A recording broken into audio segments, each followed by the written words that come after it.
नमस्कार। तो स्वागत है आपका हमारे चैनल के अंदर। और आज सिर्फ एक वीडियो, सिर्फ आपके 15 मिनट और एनवायरमेंटल स्टडी के 50 सबसे इंपॉर्टेंट एमसीक्यू की तैयारी पूरी।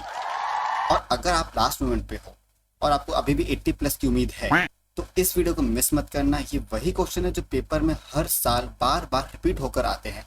आपको इस वीडियो के अंदर ना थ्योरी की झंझट, ना लंबी एक्सप्लेनेशन की झंझट, बस डायरेक्ट एमसीक्यू की बॉम्बार्डमेंट होने वाली है। तो चलिए फटाफट शुरू करते हैं बिना किसी फालतू बात के, ठीक है। तो सबसे पहले हम लोग मॉड्यूल 1, मतलब एक मॉड्यूल वाइज हमने इसको बांटा हुआ, 5 मॉड्यूल के अंदर बांटा हुआ है इसको। तो आप अगर बीसीए से हो, 9th स्टैंडर्ड के बच्चे हो, 10th स्टैंडर्ड के बच्चे हो, अगर आप लोग को ये सब्जेक्ट है तो ये सबके लिए सेम है। बीसीए, बीटेक, बीई, कोई भी, ठीक है, कॉलेज के अंदर तक की मैंने 4 लोग की बुक चेक की हुई है। तो ये चीज़ हर जगह सिमिलर मिलने वाली है आपको, ठीक है। ये सब्जेक्ट आपको मिलेगा। तो गेम खेलना कैसे मैं आपको फटाफट बताता हूँ। जैसे मैं आपको क्वेश्चन बोलूंगा एंड 4 ऑप्शन होंगे। आपको कमेंट बॉक्स के अंदर पहले क्वेश्चन का आंसर प्रोवाइड कर देना है, पूरा नहीं लिखना है। आपको क्या करना है कि जैसे मैंने पूछा कि environmental studies is a best subject, ठीक है, मतलब किसका सब्जेक्ट है एनवायरमेंटल स्टडीज। तो आपको अगर बताना पता है कि बायोलॉजिकल है, फिजिकल है, मल्टीडिसिप्लिनरी, जो भी है, आपको कमेंट लिखना है 1 स्पेस बी या ए, जो भी हो, 1 लिख के आगे स्पेस में ए बी सी, आपको जो भी लग रहा हो आंसर वो लिख देना है, ठीक है। तो फटाफट हम लोग ये गेम स्टार्ट करते हैं। और हाँ, हर 10 एमसीक्यू मैंने सिर्फ लिए हुए हर मॉड्यूल में से, मतलब जैसे कि अगर ये होगा नेचुरल रिसोर्स के ऊपर, तो नेचुरल रिसोर्स के ऊपर लेंगे हम, फिर लेंगे इकोसिस्टम के ऊपर कुछ क्वेश्चन, फिर एनवायरमेंटल के ऊपर, फिर हम लोग सोशल इशू के ऊपर। तो ऐसे करके हमने 10-10 करके एमसीक्यू लिए होंगे। तो जैसे मैं ये 10 एमसीक्यू आपसे पूछ लूंगा, आपको इसका आंसर देना है मुझे। अगर आपने इसका आंसर दे दिया, जस्ट 10 एमसीक्यू के बाद में 10 के 10 का आंसर मैं खुद प्रोवाइड करूंगा। फिर हम चेक करेंगे कि आपके कितने टोटल स्कोर होते हैं। अगर इसमें आपके सारे के सारे राइट जाते हैं तो आपको अपने आप को 5 मार्क्स देने हैं, ओके। चलिए फटाफट हम लोग देख लेते हैं 25 में से एट द एंड कितने बनते हैं। 25 क्यों, हम लोग पूरा 10 ही ले लेते हैं। तो 10 के अंदर आपको बताना टोटल आपका कितना बना, तो टोटल 50 एमसीक्यू के अंदर आपको पता चल जाएगा कि आपके कितने बने हैं, ठीक है। और ये क्वेश्चन हर साल पूछे जाते हैं। मतलब कई क्वेश्चन तो ऐसे है कि जैसे ये देखो, environmental studies is subject of क्या। कई क्वेश्चन ऐसे हैं जो सिर्फ आपको मैं एक्सप्लेनेशन के लिए ले रहा हूँ, और कई क्वेश्चन ऐसे आएंगे आपको कि आपको मतलब ये क्वेश्चन नहीं तो फिर क्या, जैसे ये, ठीक है, कितने डीबी हार्मफुल होता है। तो आपको पता होगा इसका आंसर 65 है, 100 है, 50 है, कितना है वो आपको पता होगा, मैं भी नहीं बता सकता। ओजोन लेयर कौन सा है, ठीक है, सॉरी, मतलब SO2 होगा, CO2 होगा, जो भी होगा, मुझे नहीं पता क्या है, ठीक है। एंड ऐसे ही करके हम लोग फटाफट देखिए कौन से एक्ट होते हैं 2002, 1991, कौन से, ये सब कुछ ऐसे क्वेश्चन है जो हर साल रिपीटिंग में आते हैं, ठीक है। तो अच्छे से क्वेश्चन मेरे पास पूरे बल्क है इसके अंदर। तो फटाफट स्टार्ट करते हैं natural resource and multi disciplinary nature से, ओके। पहला क्वेश्चन आपके सामने आपके स्क्रीन पर ये रहा, environmental studies is a test subject. Option है आपके पास physical science, biological science, multi disciplinary या पॉलिटिकल साइंस। तो आपके पास 3 सेकंड है, okay. Question number 2, which of this non renewable energy, ठीक है, इसमें से कौन सी जो ऑप्शन है वो नॉन रिन्यूएबल है, रिन्यूएबल नहीं है, ठीक है ना। विंड, कोल, सनलाइट या वाटर, ठीक है। Question number 3, land degradation is a primary caused by what, ठीक है, soil erosion, solar radiation, forest growth या प्लांटेशन। आंसर फटाफट, ठीक है, कमेंट के अंदर। डिफॉरेस्टेशन का इफेक्ट, ठीक है, forest and tribal people, fishing industry, urban land rate, desert temperature, ठीक है, water logging and salinity are caused by dash. तो आंसर आपको बताना है फटाफट। Organic farming, over irrigation, deforestation या crop rotation, okay. Question number 6, role of individual in conversion include saving water energy, building dams, mining या urban expansion. तो use, question number 7, use of alternate energy source promote dash, ठीक है। आप अगर alternative energy का source use करेंगे तो क्या बढ़ेगा, सस्टेनेबिलिटी बढ़ेगी, ग्लोबल वार्मिंग बढ़ेगी, या रिसोर्स डिप्रेशन या प्लास्टिक का यूज, है आपको बताना है ये क्या होगा आंसर, ठीक है। 8 number, which of this is the forest product, इनमें से कौन सा है जो फॉरेस्ट प्रोडक्ट नहीं है, ठीक है, प्लास्टिक, हनी, गम या timber. Which of the source is under threat from dam, ऐसा कौन सा है जो डैम के थ्रेट में है, ठीक है, इसमें से फॉरेस्ट, मिनरल, सॉइल या ओशन। फिर last question, a sustainable lifestyle ensure faster consumption, balanced use of resource and आपका more industrialization, ये नन भी हो सकता है। तो ऐसे नहीं कि कुछ भी ठोक दो। तो सस्टेनेबल लाइफस्टाइल इंश्योर क्या करता है आपका, सस्टेनेबल, सस्टेनेबल, ध्यान देना, नॉन सस्टेनेबल नहीं लिखा है यहाँ पे, नॉन, नॉट और इन सब चीज़ों का बहुत ध्यान रखना है। तो 10 के 10 मैंने बोल दिया है, आपको अब कमेंट कर देना है। आपके पास 3 सेकंड है, कमेंट कर दो फटाफट जो भी आपका आंसर होगा, ओके। और और यहाँ पे मैं आपका एक 9 मिनट का टाइमर स्टार्ट करूँगा कि इस अंदर कंप्लीट करना है वीडियो। ओके, सो हो गया, हम लोग अब इसके आंसर बताने वाले हैं। तो environmental studies is the subject of क्या, तो फिजिकल नहीं है, बायोलॉजिकल नहीं है, ये इस मल्टी डिसिप्लिनरी सब कुछ आ गया। ये फिजिकल है, बायोलॉजिकल है, आपका इसमें केमिस्ट्री यूज होगी, आपकी आपकी पॉलिटिक्स यूज होगी, पॉलिटिकल साइंस यूज होगा, इसके अंदर काफ़ी चीज़ें होती है, ठीक है। Which of this are non renewable. Renewable का मतलब क्या होता है कि वो रिन्यू हो सकता है, मतलब हम उसको बार बार यूज़ कर सकते हैं। जैसे विंड को हम बार बार यूज़ कर सकते हैं, कोल को यूज़ कर सकते हैं, सनलाइट को यूज़ कर सकते हैं, वाटर को यूज़ सॉरी कोल को यूज़ नहीं कर सकते। तो यहाँ पे आंसर क्या होगा, नॉन रिन्यूएबल मतलब कोल, करेक्ट। वाटर यूज़ कर सकते हैं, बारिश आ जाएगी, वाटर हमारे पास वापस आ जाएगा। सनलाइट बिल्कुल हमारे पास अधिकतर मात्रा में इतनी ज़्यादा है कि भाई कुछ हवा अपने आप आती है, नेचुरल है। Land degradation is a primary cause by कैसे, तो लैंड जो डिग्रेडेशन होता है वो कैसे होता है, सोलर रेडिएशन से, फॉरेस्ट ग्रोथ से, या प्लांटेशन से। प्लांटेशन से नहीं होगा फॉर श्योर, फॉरेस्ट ग्रोथ से नहीं होगा, ये भी पक्की बात है। लैंड डिग्रेडेशन हो रहा है, ठीक है, तो ये दोनों कैंसिल हो गया। सोलर रेडिएशन या सोलर एरोशन, तो आंसर है सोलर एरोशन। डिफॉरेस्टेशन का इफेक्ट क्या किस पे होगा, ठीक है, तो बिल्कुल फॉरेस्ट पे एंड ट्राइबल पीपल्स पे, ठीक है। यहाँ पे फिशिंग इंडस्ट्री या लैंड के रेट, इन सबसे इनका मतलब। वाटर लॉगिंग देखना, अगर गलत हो तो मैं आपको एक पीडीएफ प्रोवाइड कर दूंगा, राइट पीडीएफ डिस्क्रिप्शन के लिंक दूंगा। ओके, तो water logging and salinity are caused by कैसे, तो ऑर्गेनिक फार्मिंग, ओवर इरिगेशन। जब हम ज़्यादा इरिगेट करने लगता हैं तब ये होता है वाटर लॉगिंग का प्रॉब्लम, पानी जमा हो जाने वाला, तो ओवर इरिगेशन, ठीक है। और role of an individual conversion include, तो यहाँ पे क्या हो सकता है कि इंडिविजुअल कन्वर्जन कैसे कर सकते हैं आप, मतलब एक saving water and energy, building dams. तो ये बिल्डिंग डैम्स इतना इफेक्टिव नहीं है, माइनिंग बिल्कुल इफेक्टिव नहीं है, अर्बन एक्सपेंशन भी इफेक्टिव नहीं है। तो बिल्कुल आप पानी बचाना है और एनर्जी बचाना है, ठीक है। तो यूज ऑफ अल्टरनेट एनर्जी, तो आपको अल्टरनेट एनर्जी कहाँ क्या प्रमोट करने में हेल्प करेगा। अगर आप जैसे कि आप पेट्रोल यूज़ कर रहे हो, अब बैटरी पे शिफ्ट हो जाओगे, तो क्या ये अच्छी बात है या खराब बात है। अभी हम लोग पेट्रोल यूज़ कर रहे हैं, बैटरी पे शिफ्ट हो गया, ऐसे करते करते हम लोग कई चीज़ों पे शिफ्ट होते जाएंगे फ्यूचर में भी। तो ये क्या लाएगा हमारे लिए, सस्टेनेबिलिटी लाएगा या ग्लोबल वार्मिंग लाएगा, या हमारे जो प्लास्टिक का यूज़ बढ़ जाएगा, क्या मतलब क्या होने वाला है सब चीज़। तो बिल्कुल सस्टेनेबिलिटी लाएगा। अगर हम सिर्फ एक ही चीज़ पे डिपेंड रहेंगे तो हम सस्टेन नहीं रह पाएंगे ना एट दी एंड। अगर हम सिर्फ पेट्रोल पे डिपेंड है तो फ्यूल हमारे पास कितना है, ज़्यादा तो फ्यूल है नहीं हमारे पास। एक समय के बाद वो फ्यूल खत्म हो जाएगा, तो हमारी डिपेंडेंसी बढ़ जाएगी फ्यूल पर, तो फ्यूल की प्राइस बढ़ जाएगी। इसके लिए हमारे पास अभी बैटरी वाली व्हीकल्स आती है, तो which is sustainable. Okay, which of this is not forest product, तो बिल्कुल टिम्बर होता है, गम होते हैं, हनी होती है, ये सब फॉरेस्ट में होता है ना। प्लास्टिक बिल्कुल कॉमन सेंस वाली बात है, प्लास्टिक नहीं होता है, ठीक है। Which resource is under threat from dams, तो फॉरेस्ट, मिनरल, सॉइल या ओशन, ठीक है। बिल्कुल इसका आंसर होगा आपका, जल्दी बताओ, आपने कमेंट कर दिया होगा इसका आंसर, राइट। तो which of resource is under threat from dam, बिल्कुल फॉरेस्ट, क्योंकि मिनरल्स, डैम में पानी है, मिनरल, ओशन, सॉइल, क्या ही क्वेश्चन पूछ रखा है आपने यार, फॉरेस्ट, ठीक है। सस्टेनेबल लाइफस्टाइल इंश्योर व्हाट, जो अगर सस्टेनेबल लाइफस्टाइल है तो क्या इंश्योर करेगा, क्या फास्ट कंजप्शन इंश्योर करेगा, नहीं। Balance and use of resource, बिल्कुल। मोर इंस्ट्रूमेंट, बिल्कुल नन, तो बिल्कुल यही आंसर राइट है, बैलेंस्ड ऑफ रिसोर्सेज, ठीक है। मॉडल नंबर 2 इकोसिस्टम, फिर से सेम टू सेम वे में हम लोग जाएंगे, ठीक है। The structure and the functional unit of nature is what, देखो जब structure and functional unit of life है तो उसका आंसर है सेल, बट जब यहाँ पे यूनिट ऑफ नेचर पूछा है तो उसका आंसर है इकोसिस्टम। हाँ, क्या बात है। Which pyramid is always upright, तो बिल्कुल एनर्जी का हमेशा जो पिरामिड रहता है वो अपराइट रहता है। बाकी सब नंबर 1 2 3 4 5 6 7 8 9 10 बायोमास का, ट्रॉपिक का, बट ये जो होता है वो अपराइट रहता है, ठीक है। हाँ, तो 10% of law is related to what, तो 10% law is related to what, water flow, बिल्कुल नहीं। Energy transfer of food chain, बिल्कुल सही। सॉइल इरोशन, बिल्कुल। सॉइल लॉ नहीं, और प्रोडक्टिविटी, बिल्कुल। तो जो ये 10% लॉ है वो हमारा एनर्जी ट्रांसफर इन फूड चेन है, ठीक है। आपको फटाफट इसका आंसर देने, जैसे क्वेश्चन पढ़ो आपका आंसर दे देना है, तब तक फिर मैं आंसर डायरेक्ट बता दूं कि हमारा टाइम थोड़ा कम रहेगा। Forest ecosystem are categorised as what, बिल्कुल आर्टिफिशियल है, नहीं। नेचुरल है, हाँ है। टेरेस्ट्रियल है, हाँ बिल्कुल टेरेस्ट्रियल है। मैराइन, अरे नहीं यार, फॉरेस्ट है, मैराइन में कहाँ से होगा, लॉटिक नहीं यार, तो नेचुरल एंड टेरेस्ट्रियल, तो करेक्ट आंसर। फाइटोप्लैंक्टन, फाइटो का मतलब होता है प्लांट, ओके। फाइटोप्लैंक्टन, प्लैंक मतलब प्लांट नहीं होता है, प्लैंक मतलब एक वुड टाइप कुछ होता है, ओके। तो phytoplankton are found in where, forest, aquatic system, बिल्कुल aquatic system, aquatic ecosystem.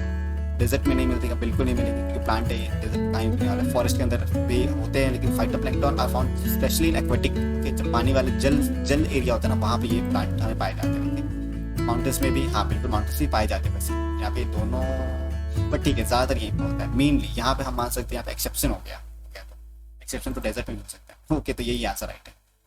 Okay, ecological succession is the process of what, right? तो इकोलॉजिकल सक्सेशन जो होता है वो क्या प्रोसेस करता है? The natural replacement of communities, soil formation, artificial plantation या एयर प्यूरिफिकेशन। बिल्कुल यहाँ पे आंसर राइट है, नेचुरल रिप्लेसमेंट ऑफ कम्युनिटीज।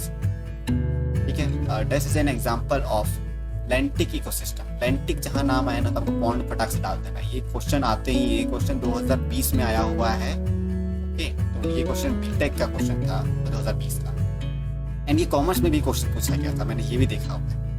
तो ये क्वेश्चन काफी अच्छा है। ठीक है, लैंटिक जहाँ है आपको पॉन्ड लगा देना एकदम डायरेक्टली, इसमें तो सोचना ही नहीं। आप कहीं लैंटिक देखे पॉन्ड लगा दो, नॉट लिख देना तो वहाँ पॉन्ड मत लगा के अच्छा नाम लो। तो डिकम्पोजर का काम क्या होता है? बिल्कुल, डिकम्पोजर काम होता है break down the dead body matters. Okay, produce oxygen. अरे वाह, डिकम्पोजर का ऑक्सीजन दे देगा तो क्या ही मजा आ जाएगा। Energy flow is what? क्या एनर्जी का जो फ्लो होता है वो साइक्लिक होता है, यूनिडायरेक्शनल होता है, सर्कुलर होता है या रिवर्सिबल होता है? बिल्कुल यूनिडायरेक्शनल, हर जगह वो एनर्जी का फ्लो। ये जो फूड वेब है वो क्या है?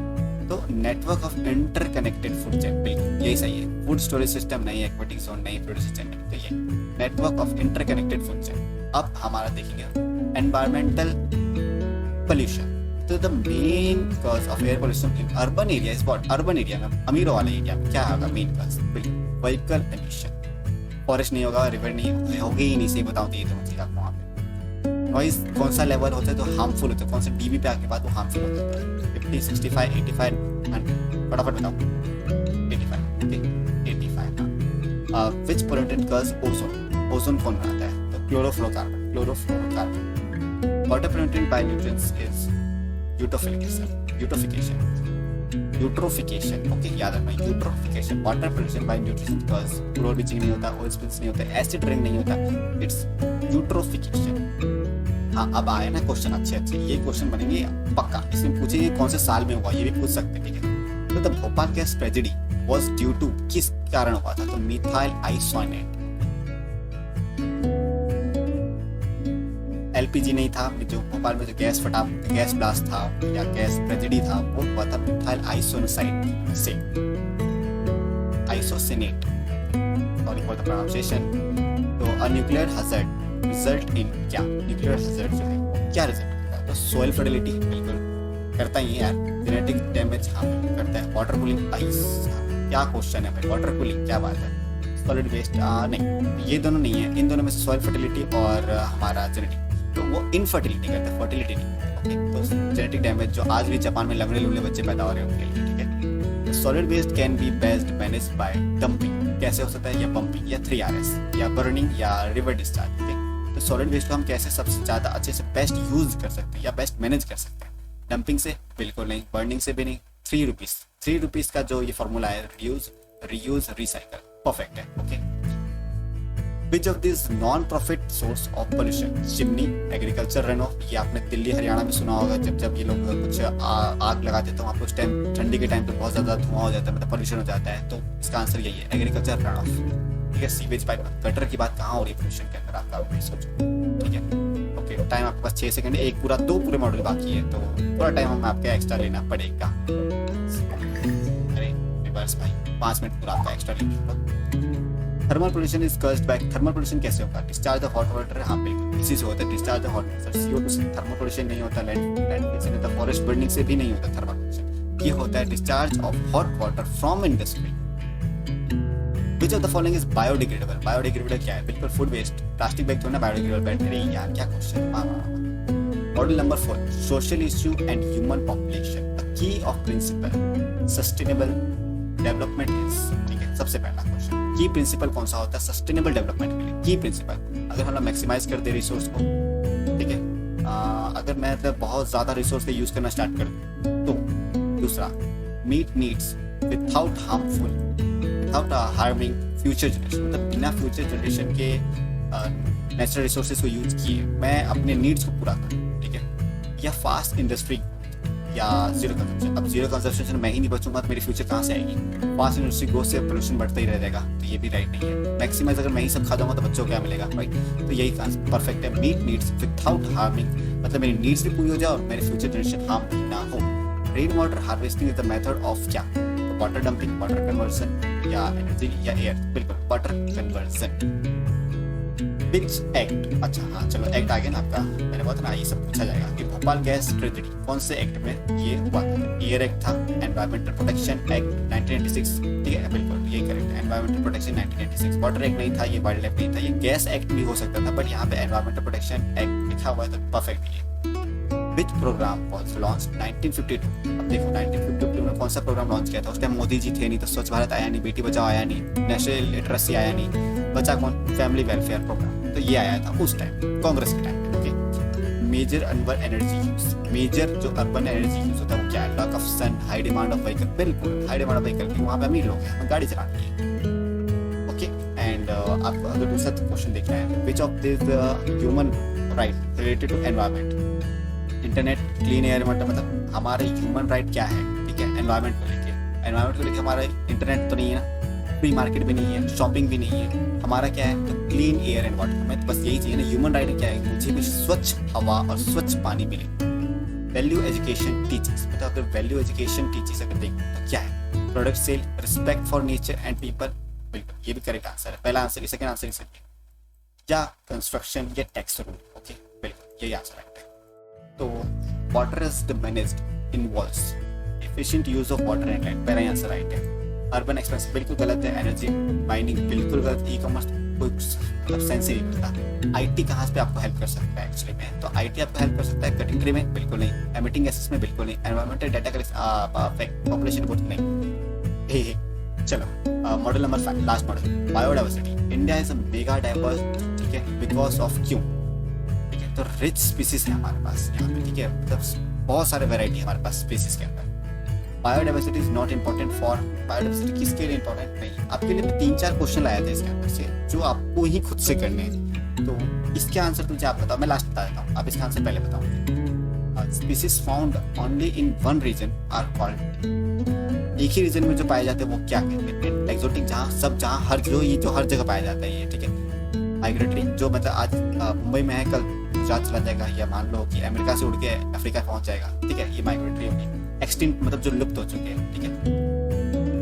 इसका आंसर तो बता दो, एंडेमिक, इसका आंसर है एंडेमिक, जो सिर्फ एक रीजन में पाया जाता है। विच जोन इज बायोडाइवर्सिटी हॉटस्पॉट, बिल्कुल वेस्टर्न घाट, जो हॉटस्पॉट कहीं पे दिख जाए आपको ना बायोडाइवर्सिटी का hotspot, that is western Ghats in India.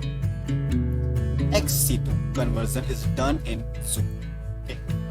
Biological Diversity Act, आगे ना, Biological Diversity Act was placed in कब, 1991, 2002, 1996, 1986 में सुना लग रहा है, एक बार फटाफट 40 सेकंड है अपने पास, देख लेते हैं 1986। ओके तो 1986 क्या था, भोपाल गैस ट्रेजेडी, यहाँ पे एक्चुअली अगर ये क्वेश्चन पूछता है तो इसका answer 2002, correct 2002।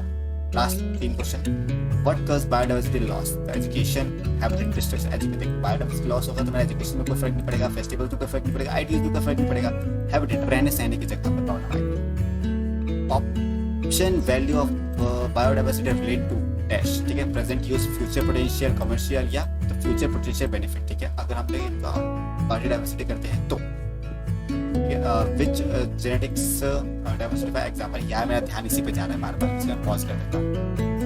Which is the genetic diversity example, ठीक है, इसमें से कौन सा जेनेटिक है, variety of Apple, varieties of rice, अब ये देखो वॉसेस आ गए यहाँ पे, varieties of rice, genetic diversity या वैरायटी ऑफ एप्पल, ये दोनों मुझे राइट लग रहे हैं, तो कमेंट करना आपका आंसर इन दोनों के बीच में जो भी आपको लग रहा सही, ठीक है। An endangered animal in India is क्या, काऊ, गोट, आपको जहाँ देखो वहाँ मिल जाएंगे, घोड़े ये भी मिल जाएंगे, तो ग्रेट इंडियन बस्टर्ड जो है वो एंडेंजर्ड एनिमल है हमारे इंडिया, ओके। वीडियो खत्म करते हैं हम लोग फटाफट, और दूसरा वीडियो बनाएंगे फटाफट से, जिसके अंदर मैं अगर आप चाहो तो इन क्वेश्चंस को भी ले सकते हैं। ये 20-20 क्वेश्चन मैं अलग से लेके आया हूँ हर एक मॉड्यूल में से, जैसे उसमें से निकाला ना मैंने एनवायरमेंट पॉल्यूशन में से, तो ये सारे क्वेश्चन मैं लेके आया हूँ, न्यूक्लियर रेडिएशन, आपके green house effect, solid waste, ये सब भी मैं लेके आया हूँ। अगर आपको पीडीएफ चाहिए तो मैं पीडीएफ तो प्रोवाइड कर ही दूंगा इन सबके, लेकिन आपको सीखना भी है वीडियो के अंदर तो आप मुझे बता देना, मैं आपको सिखा भी दूंगा एक वीडियो बना के, करेक्ट। ओके, हर मॉड्यूल के लिए बायोडाइवर्सिटी के लिए 20-20 क्वेश्चन अलग से लेके आया था, सब हैंड पिक है, हैंड पिक एकदम, हर क्वेश्चन पूछे जाए ना वैसे वैसे क्वेश्चन है। Western Ghat, regional hospital of India, देखो आया ना वेस्टर्न घाट, वैसे इन सीटू वाला क्वेश्चन जू, ठीक है, इन सीटू एक्स सीटू बिल्कुल अलग अलग है, ठीक है। ओके चलो बंद करते हैं वीडियो को। Okay, thank you for watching till